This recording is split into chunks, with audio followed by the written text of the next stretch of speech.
Morning 5 to 6 టైంలోనే మనం కల్చర్కి సంబంధించి శీలావతి రోహుకి సంబంధించి ఆ టైంలోనే దానికి కొంచెం ఇబ్బందికరమైన సమయం అండి. తర్వాత నుంచి ఎండ పెరిగిన తర్వాత ఆ పరిస్థితి తగ్గుతుంది.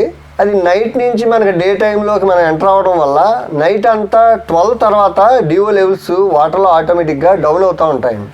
ఆ వాటర్లో డిఓ లెవెల్స్ అనేవి ఎప్పుడు తగ్గుతూ ఉన్నాయో ఆ డిఓ లెవెల్స్ మన ప్లాంక్టన్ కానీ లేకపోతే వాటర్లో ఉన్న బ్యాక్టీరియాలు కానీ ఇవన్నీ డెడ్ అవ్వటం కానీ, ఒకవేళ ఆక్సిజన్ అనేది ఎక్కువ డౌన్ అయితే ఇవన్నీ డెడ్ అవ్వటం వల్ల ఈ ఫిష్ అనేది పైకి వస్తుందండి.